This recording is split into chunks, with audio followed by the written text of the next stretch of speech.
નમસ્કાર મિત્રો. માનવ સંસાધન સંચાલન આપણે સમજી રહ્યા છીએ. હવે આ માનવ સંસાધન સંચાલનમાં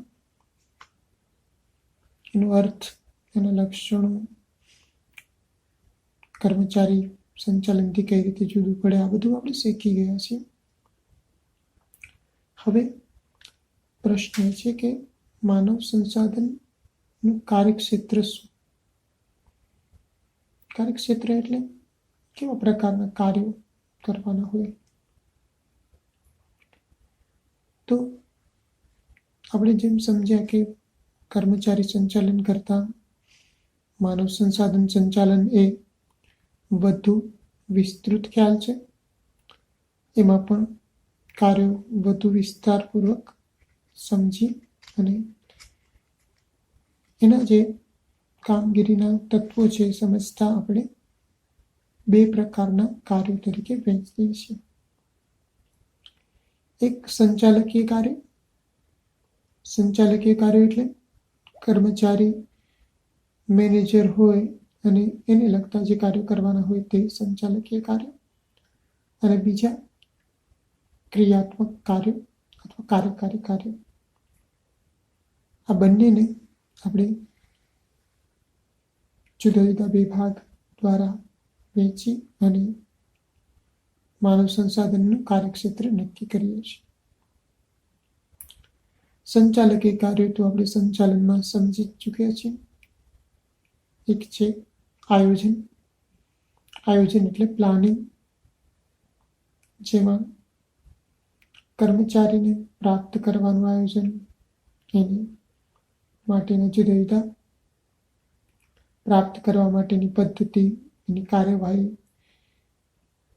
કઈ રીતે એનો વિકાસ કરવાનો છે, એની નિયુક્તિ બાબતની કારણ વિચારણા, આ બધા બાબતો માટેનું આયોજન એ સંચાલકીય કાર્યનું પહેલું કાર્ય. બીજું વ્યવસ્થા તંત્ર ગોઠવવાનું. જે કંઈ આયોજન દ્વારા માળખું તૈયાર કરવામાં આવ્યું છે એ માળખું એટલે વ્યવસ્થા તંત્ર.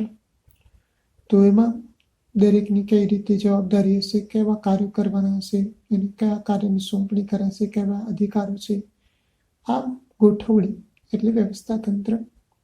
એમાં જુદા જુદા વિભાગોમાં કઈ રીતે કામગીરી સોંપવામાં આવશે, તાલીમ વિભાગ, વેતન વિભાગ, કર્મચારી વિભાગ, રોજગાર વિભાગ, આવા બધા વિભાગો દ્વારા વ્યવસ્થા તંત્ર ગોઠવવામાં આવે છે. સંચાલનના કાર્યો આપણે અગાઉ ઘણા વખતથી સમજતા આવ્યા છીએ. એ જ રીતે ત્રીજું દોરવણી. આમ તો અલગ અલગ પોસ્ટ કોડને તમે સમજી ચૂક્યા છો, પણ એ જે ચાર મુખ્ય કાર્યો છે તે આયોજન, વ્યવસ્થા તંત્ર, એમ ત્રીજું દોરવણી એટલે કે કર્મચારીને માર્ગદર્શન આપવાનું, એને નેતાગીરી પૂરી પાડવાની, અભિપ્રેરણા આપવાની, આ કાર્ય છે સંચાલકીય કાર્ય. અને છેલ્લે કંટ્રોલ એટલે કે અંકુશ.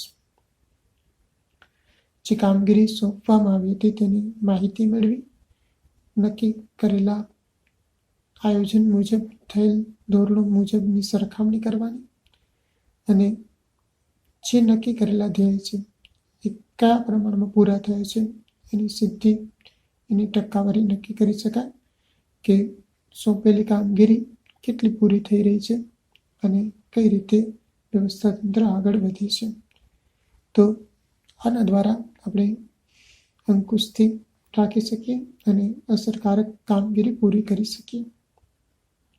આ મુખ્ય ચાર કાર્યો થયા: સંચાલકીય કાર્યો, આયોજન, વ્યવસ્થા તંત્ર, દોરવણી અને અંકુશ. બીજો ભાગ છે ક્રિયાત્મક અથવા કાર્યકારી કાર્યો એટલે કે ઓપરેટિવ ફંક્શન્સ. દરેક સંચાલકે જે કાર્યકારી કાર્યો કરવાના હોય છે તે આ મુજબ છે. એક, કર્મચારીની પ્રાપ્તિ કરવાના કાર્યો. કર્મચારીની પ્રાપ્તિ કરવા માટે ક્યાંથી મેળવવા, કેવી રીતે મેળવવા, એની ભરતી, પસંદગી, તાલીમ, આ બધા સમાજ જે સામાન્ય કામે છે તે કર્મચારીની પ્રાપ્તિના કાર્યો આપણે કહીએ તો એ ક્રિયાત્મક કાર્ય છે. બીજું છે વિકાસના કાર્યો. કર્મચારી સંચાલનમાં નથી આવતું, પણ માનવ સંસાધન સંચાલનમાં કર્મચારીનો વિકાસ પણ અગત્યનું છે. તો કર્મચારી જે એકમમાં કામ કરે છે એમાં જ એનો વિકાસ કેવી રીતે થાય, ભવિષ્યમાં એની ઉપરનો હોદ્દો ખાલી થાય તો કેવી રીતે એની બઢતી આપી શકાય, એની કામગીરીનું મૂલ્યાંકન કરી અને કર્મચારી વિકાસ માટેની કામગીરી કરવાની હોય છે. પછી છે વળતરના કાર્યો. વળતરમાં સામાન્ય રીતે વેતન ઉપરાંત તેમને વધારાની કોઈ રકમ આપવાની હોય તો તે કમિશન, બોનસ, નફા ભાગ, આ બધાને નક્કી કરવાની કામગીરી વળતર ચૂકવણીના કાર્યોમાં આવતું હોય છે. વિવિધ યોજનાઓ, કાર્યવેતન, સમય વેતન પ્રથા અને અન્ય યોજનાઓ દ્વારા એનું કાર્યનું વળતર નક્કી કરવામાં આવતું હોય છે. ત્યારબાદ ક્રિયાત્મક કાર્ય છે નિભાવના કાર્ય. જે કર્મચારીઓ એકમમાં કામ કરે છે એમને નિભાવવાનું કામ, એટલે એકમ સાથે કામ કરતા રહે તે, એટલે તંદુરસ્ત રહે, કાર્યક્ષમ રહે, સંતોષ હોય, એકબીજા સાથે વહીવટી તંત્ર અને કર્મચારી વચ્ચે માહિતીની આદાન પ્રદાન થાય, એના પ્રશ્નોનો ઉકેલ, સલામતી, આ બધી યોજનાઓ કરવાની કામગીરી નિભાવ કાર્યમાં આવતી હોય છે. પછી છે વિયુક્તિના કાર્યો. વિયુક્તિ એટલે કર્મચારી જ્યારે છૂટો થાય એકમ દ્વારા ત્યારે, એટલે આપણે નિવૃત્ત થાય કોઈ પણ કારણથી અથવા તો બીજી નોકરીમાં જવા માટે છૂટો થાય તો ત્યારે જે કામગીરીઓ કરવાની છે તે વિયુક્તિના કાર્ય તરીકે ઓળખવામાં આવે છે.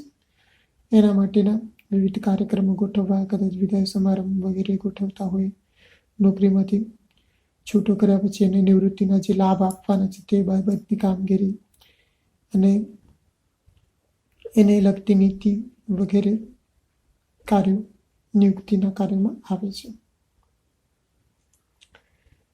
ત્યારબાદ કર્મચારી આયોજન અને મૂલ્યાંકન. જે કોઈ કામગીરી એકમમાં થતી હોય છે તેનું મૂલ્યાંકન કરી અને કામગીરીનું મૂલ્યાંકન એકમની નીતિને કેટલું અનુરૂપ છે તે જોવાનું હોય છે. એના માટે વ્યક્તિગત કામગીરીની મૂલ્યાંકન કરવાની કાર્ય પદ્ધતિ કરવામાં આવે છે.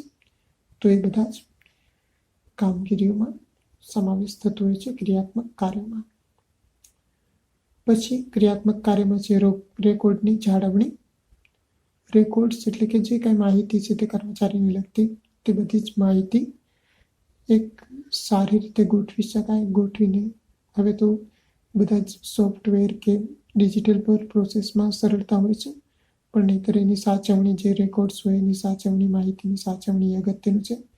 ભૂતકાળની જે કાંઈ પણ નાણાકીય બાબતો કે અન્ય બાબતો હોય એના વિકાસના કાર્યો બદલી માટે કે ઉપયોગી થતા હોય તો એ બધાની માહિતીનું રેકોર્ડ જાળવી રાખવા માટેનું કામ. અને કર્મચારી ઓડિટ. ઓડિટ એટલે ચકાસણી આપણે કરતા હોઈએ છીએ. તો કર્મચારીનું ઓડિટ કેવી રીતે થાય કે એને જે કામગીરી કરે છે એની ચકાસણી કરી અને એને નવી અભિપ્રેરણા આપી શકાય કે વધુ સારી રીતે કેવી રીતે કામ કરી શકે, એના માટેની દોરવણી આપી શકાય. તો આ બધા કામગીરી એ ઓડિટ કામગીરીમાં આવે છે. અને આ બધા જ કાર્યો એ માનવ સંસાધન સંચાલનના ક્રિયાત્મક અથવા કાર્યકારી કાર્યો કહેવાય છે. આમ મુખ્ય બે પ્રકારો સંચાલકીય અને ક્રિયાત્મક કાર્યો એ માનવ સંસાધનના સંચાલન માટેના કાર્યો છે. હવે કોઈ નવો વિડીયો જે આવશે તો એના માટે તમને ચોક્કસથી જાણ કરવામાં આવશે. એ માટે તમે સબસ્ક્રાઇબ કરવાનું ભૂલી ગયા હો તો સબસ્ક્રાઇબ કરી નાખજો. કર્યું હોય તો તમને ચોક્કસથી એનું નોટિફિકેશન તમારા ઈમેલમાં મળી જતું હશે. ધન્યવાદ.